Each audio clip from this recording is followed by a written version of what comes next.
Hello students, आप देख रहे हो बायोलॉजी बूस्टर क्लासेस। बच्चों, मेरा नाम है प्रियम मैम और बच्चों मैं बायोलॉजी पढ़ाती हूँ। ओके, आज का ये जो वीडियो है स्पेशली उन बच्चों के लिए है जिन्होंने अभी अभी 10th पास आउट किया है, ठीक है। और जो 11th में जिनका स्ट्रीम होगा फिजिक्स, केमिस्ट्री, बायोलॉजी।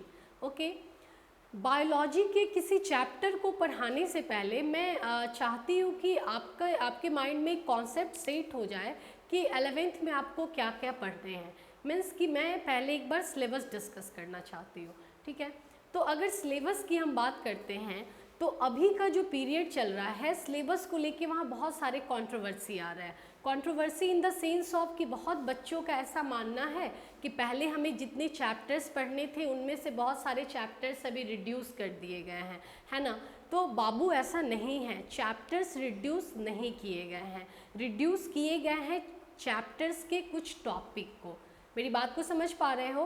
कोई भी इंटायर चैप्टर रिड्यूस नहीं हुआ है, बल्कि कुछ सर्टेन टॉपिक्स रिड्यूस हुए हैं सर्टेन चैप्टर्स में से, ना कि सारे चैप्टर्स में से। क्लियर है? तो पहले मैंने बोला कि अभी के पैटर्न के अकॉर्डिंग मैं सिलेबस की बात करूंगी, तो अभी के पैटर्न के अकॉर्डिंग भी चैप्टर्स उतने ही पढ़ने हैं, बस कुछ चैप्टर्स में से कुछ टॉपिक्स को हटाया गया है। क्लियर है? तो अब हम देख लेते हैं कि 11th में हमें टोटल चैप्टर्स कितने पढ़ने हैं कंप्लीट बायोलॉजी में। तो बच्चों, बायोलॉजी में 11th में हमें टोटल 22 चैप्टर्स पढ़ने हैं। कितने चैप्टर्स पढ़ने हैं? टोटल 22 चैप्टर्स पढ़ने हैं। और ये जो 22 चैप्टर्स है उसे यहाँ पे 5 यूनिट्स में रखा गया है। क्लियर है? Unit first, second, third, fourth and fifth. Each unit consisting some chapters like unit first. Unit first है हमारा diversity in the living world. आप देख सकते हो इस यूनिट में टोटल 4 चैप्टर्स आ रहे हैं। कितने चैप्टर आ रहे हैं? 4। यूनिट सेकंड की बात करते हो तो उसी तरह यूनिट सेकंड में भी आप क्या देखोगे कि इस यूनिट सेकंड वाले यूनिट में 3 चैप्टर्स आ रहे हैं। यूनिट थर्ड में 3 चैप्टर्स आ रहे हैं। यूनिट 4 में टोटल 5 चैप्टर है एंड यूनिट 5 में 7 चैप्टर्स हैं। सो आप इससे कैलकुलेट करोगे तो टोटल नंबर ऑफ चैप्टर आपको मिलेगा कितना? 22। ठीक है, मैंने जस्ट अभी आपको बताया, क्या बताया कि हम लोग अभी 11th के सिलेबस को डिस्कस कर रहे हैं, है ना, अकॉर्डिंग टू न्यू पैटर्न। अभी जो नया पैटर्न है, मैंने ऐसा इसलिए किया क्योंकि बहुत सारे बच्चों का कॉल आता है, वो पूछते हैं मैम सिलेबस रिड्यूस हुआ है तो क्या इंटायर चैप्टर रिड्यूस हुआ है या फिर सर्टेन टॉपिक्स को रिड्यूस किए गए हैं। तो इसलिए मैंने सोचा कि ये जो आपका डेमो क्लास है मैं पहले आपके इस कन्फ्यूज़न को दूर कर दूँ। ठीक है, नेक्स्ट बात क्या है? तो नेक्स्ट ये है बच्चों कि बहुत सारे बच्चे अभी तक ये सोच के बैठे हुए हैं कि चलो अभी लॉकडाउन पीरियड चल रहा है तो इस वजह से हमारा जो पढ़ाई है, मीन्स हमारे जो सिलेबस हैं वो कम कर दिए गए हैं, तो हम आराम से पढ़ाई स्टार्ट करेंगे। तो देखो, आप कहीं भी पढ़ो वो मैटर नहीं करता है। मेरा काम है कि मैं आपको एक जो फेयर इन्फॉर्मेशन है वो दे दूं। तो वो ये है बच्चों कि मैं फिर से बोल रही हूँ, चैप्टर रिड्यूस नहीं किए गए हैं। तो अगर आपके माइंड में ऐसा कोई कॉन्सेप्ट है कि मैं आराम से पढ़ लूँगा, सिलेबस रिड्यूस हो गया है, तो इससे थोड़ा बाहर आइए। ठीक है ना, सिलेबस रिड्यूस हुआ है लेकिन अभी आपका जो अभी आप 11th में आए ही हो, न्यू कॉमर हो आप, आपके लिए अभी ये समझना भी मुश्किल होगा कि क्या है क्या नहीं है। समझ पा रहे हो? इसलिए अपनी पढ़ाई को आप शुरू करो। अगर नहीं किए, जिन्होंने कर दिया है बहुत अच्छी बात है, जो नहीं किए हैं प्लीज़ आप पढ़ना शुरू करो। ठीक है, उन सर्टेन टॉपिक से आपको बहुत ज़्यादा फ़र्क नहीं पड़ने जा रहा है। क्लियर है ना? तो अभी मैंने बात किया किसके अकॉर्डिंग, तो मैंने अभी आपको बताया सिलेबस के बारे में कि क्या सिलेबस है, कैसे। अब दूसरी बात, बहुत बच्चों के लिए, बहुत सारे बच्चों को ऐसा लगता है कि बायोलॉजी जो है वो ऐसा सब्जेक्ट है कि हम इसे रट लेंगे, है ना, रट के पढ़ लेंगे। तो ठीक है, रटना है वो अलग मैटर है, लेकिन बाबू बायो कम्प्लीटली कॉन्सेप्चुअल सब्जेक्ट है, कम्प्लीटली कॉन्सेप्ट बेस्ड सब्जेक्ट है। जितना कॉन्सेप्ट के थ्रू पढ़ोगे ये आपके लिए बहुत इंटरेस्टिंग होता चला जाएगा। रटने की अगर आप बात करते हो तो कुछ जगहों पे फिजिक्स में भी रटना है, केमिस्ट्री भी रटना है, उसके कंपैरिजन में बायो में थोड़ा सा ज़्यादा कुछ चीज़ों को मेमोराइज करना है। बट अगर आप सोचोगे कि सारा का सारा बायोलॉजी रट लेते हैं तो रट लोगे, पर वो 2 दिन में आप भूल भूल जाओगे। तो मैं जो पढ़ाती हूँ, मेरी पढ़ाई का जो कॉन्सेप्ट है, मैं इस तरह से पढ़ाती हूँ कि आपका जो भी कॉन्सेप्ट है आप कॉन्सेप्ट के साथ पढ़ो, ठीक है ना, जो लॉन्ग टर्म तक आपके साथ रहे। ये नहीं कि आज मैंने आपको रटवा दिया, या फिर मैं इस तरह से नहीं पढ़ाती हूँ कि हाँ बाबू मैंने लिखवा दिया आप इसे रट लेना, नहीं। जो भी चीज़ें हैं उनको समझाना, कॉन्सेप्चुअल तरीके से पढ़ाना। जैसे बायोलॉजी, मैं एक बात आपको बताना चाहती हूँ, बायोलॉजी एक ऐसा सब्जेक्ट है जो कि टर्म से भरा पड़ा है, ठीक है ना। हम लोग ऐसा बोलते भी है, जिनका टर्मिनोलॉजी अच्छा उनका बायोलॉजी अच्छा।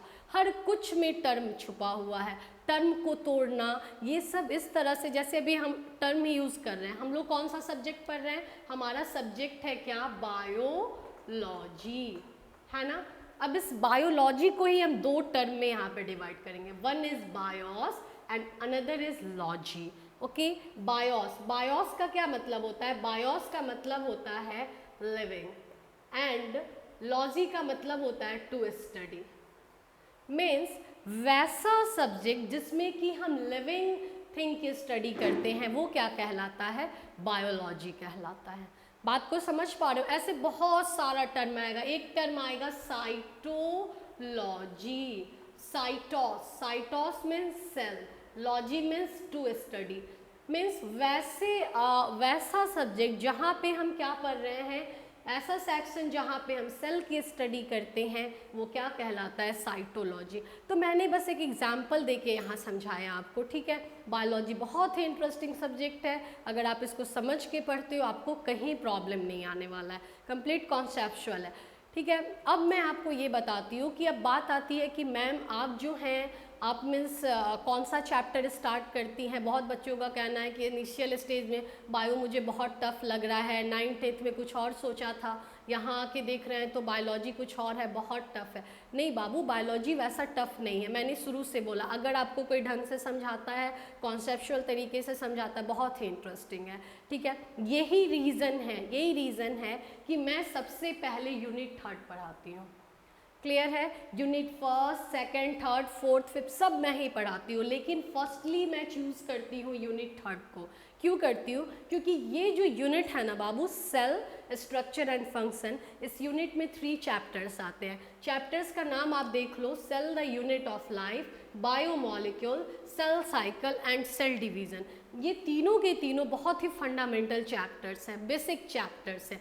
ये चैप्टर्स जिनके अच्छे होंगे, वो जो अच्छा कर लेता है इस चैप्टर में, उनके लिए ये इंटायर बायोलॉजी बहुत ही ईजी हो जाता है। काफ़ी हेल्पफुल चैप्टर हैं ये तीनों, ठीक है। पहला तो ये रीज़न है कि ये जो है बेसिक चैप्टर हैं, ये इनका कॉन्सेप्ट अगर क्लियर होता है तो बायोलॉजी के बाद बाकी चैप्टर्स हमारे लिए आसान हो जाते हैं कुछ। दूसरा ये कि आप अभी 10th से आए हो, वहाँ आपने एक छोटू सा सिलेबस को पढ़ा था, यहाँ पे सिलेबस इतना वास्ट हो गया, ठीक है। ऑलरेडी आप थोड़ा सा अंदर से डरे हुए हो, कंफ्यूज्ड हो, या जो कुछ भी है, जिनके साथ नहीं डर है तो कोई बात नहीं, अच्छी बात है। लेकिन कुछ बच्चे हैं जो अंदर से थोड़ा पैनिक होते हैं, क्या होगा नहीं होगा। तो अगर मैं सीधे यूनिट 1 स्टार्ट करती हूँ, मैं बार बार बोली यूनिट 1 भी मैं ही पढ़ाऊँगी, ऐसा नहीं कि मैं नहीं पढ़ाऊँगी, सारे होल इंटायर बायोलॉजी पढ़ाऊँगी। लेकिन यूनिट 1 नहीं स्टार्ट करने का रीज़न क्या है, क्योंकि इसमें बहुत सारी ऐसी बातें हैं जिनके बारे में आपने 9th में नहीं पढ़ा है। बहुत सारे ऐसे टर्म हैं जिनको आप नहीं जानते हो। अचानक से अगर ये चैप्टर मैं स्टार्ट कर देती हूँ और मैं बार बार आपको बोलती हूँ, अच्छा ये अब, या फिर 9th में आपने पढ़ा भी है और अभी आपको याद नहीं है। जैसे मान लो प्रोकैरियोटिक सेल की मैं बात करती हूँ, मैं बात कर रही हूँ सेलुलोज की, मैं बात कर रही हूँ काइटिन की। ये सब जो टर्म्स है, जैसे सेलुलोज, ठीक है, तुम जानते हो कि सेलुलोज है, the cell wall of plant is composed of cellulose. यहाँ पे दिया रहेगा composition of cellulose, cellulose is a type of polysaccharide. मान लो वहाँ कन्फ्यूजन स्टार्ट होने लगा, कुछ बच्चों को नहीं पता है कि मैम पॉलीसैकेराइड क्या होता है, कुछ बच्चों ने पढ़ रखा है प्रोकैरियोटिक लेकिन याद नहीं आ रहा है कि मैम प्रोकैरियोटिक क्या होता है। मेरी बात को समझ पा रहे हो। तो इन सारे कन्फ्यूज़न को जो मैं बार बार वहाँ बोलूँगी कि अच्छा तुमको याद नहीं आ रहा है, ये तुमने 19 में पढ़ा है, ऐसा वैसा, वो सब यहाँ पे गिल्ट फिल कराने का और ये वो करने से अच्छा मैं सोचती हूँ कि मैं पहले से ही उस बेसिक चैप्टर्स को डिस्कस कर लूँ। जो आपने क्या पढ़ा नहीं पढ़ा उससे मुझे कोई मैटर नहीं करता है, और आपका भी बेसिक इतना स्ट्रांग हो जाए कि आप स्ट्रांगली इस यूनिट में बोल सको यस मैम, आप जो प्रोकैरियोटिक पूछ रही हैं वो मुझे याद है, यस मैम मैं पॉलीसैकेराइड जानती हूँ, मैं जानती हूँ कि chitin is a type of homopolysaccharide, what is the meaning of homopolysaccharide, what is the meaning of galactosamine, glucosamine, ये सब हम यहाँ इस तरह से पढ़ लेंगे कि ये चैप्टर हमारे लिए बहुत, ये यूनिट हमारे लिए काफ़ी, ये चाहे कोई भी यूनिट हमारे लिए बहुत हेल्पफुल हो जाएगा। ठीक है मिस, जो भी फोबिया है अभी जो न्यू कॉमर्स स्टूडेंट्स हैं उनके मन में कि मीन्स क्या है नहीं है, एक तो वो आए और अचानक से हम ऐसे ऐसे टर्म्स उनके सामने यूज करने लगे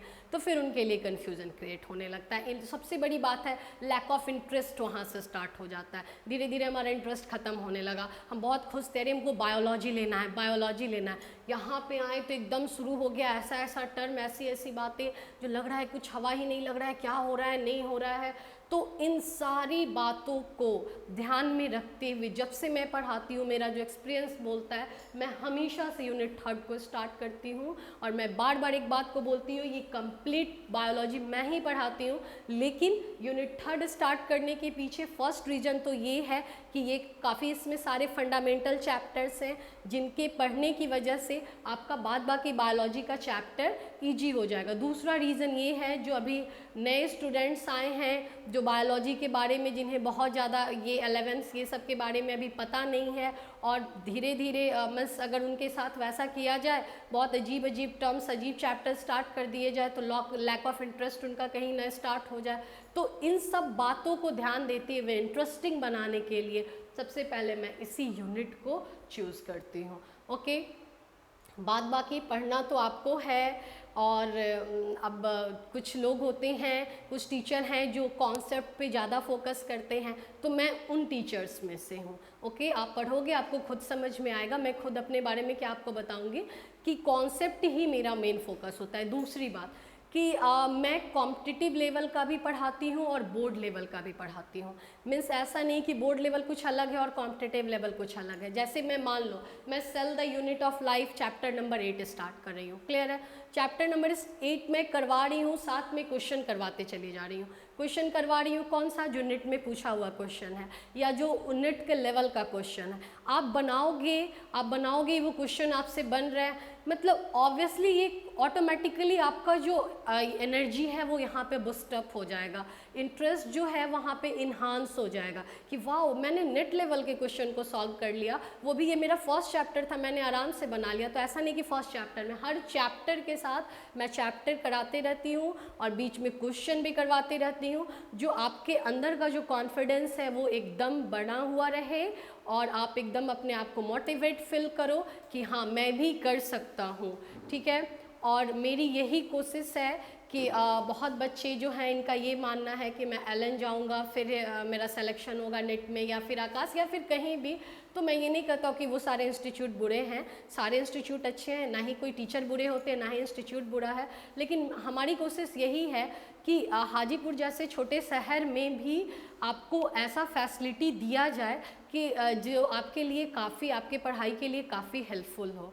ठीक है ना। और नेट वाले बच्चों के लिए मेनली बायोलॉजी जो होता है आपको पता होना चाहिए कि नंबर ऑफ क्वेश्चन इससे ज़्यादा आते हैं, मेन सब्जेक्ट है हमारा, तो हमारा मेन फोकस इसी पे होता है ना। और दूसरी बात बोर्ड वाले बच्चे की बात आती है तो मैं हमेशा सब्जेक्टिव टेस्ट भी लेती रहती हूँ, क्योंकि मैंने देखा है बहुत सारे बच्चे बाहर पढ़ने जाते हैं, ठीक है, और वो मान लो अच्छा कर रहे हैं, कॉम्पिटिटिव एग्जाम में जो टेस्ट आता है टेस्ट सीरीज में उनका अच्छा हो रहा है, और पता क्या चल रहा है कि जब बोर्ड का एग्ज़ाम आया तो रिजल्ट क्या हुआ, तो इस सब्जेक्ट में कम पार्ट उस सब्जेक्ट में कम पार्ट, बच्चे फेल हो गए, है ना। तो बोर्ड पे भी मेरा उतना ही फोकस होता है। बोर्ड पे कैसे फोकस होता है आप कैसे पूछोगे, तो पहले ही मैंने बताया कॉन्सेप्ट के थ्रू पढ़ाती हूँ। दूसरा एनसीईआरटी में जितने एक्सरसाइज हैं मैं साथ में कर, जैसे मान लो चैप्टर नंबर 1 मैंने ख़त्म किया, चलो अगले जैसे ही ख़त्म हुआ आप एनसीईआरटी से उसके क्वेश्चंस को करो, ठीक है। उसके अलावा कुछ मेरे पास और क्वेश्चंस होते हैं उसका सब्जेक्टिव टेस्ट लेती हूँ।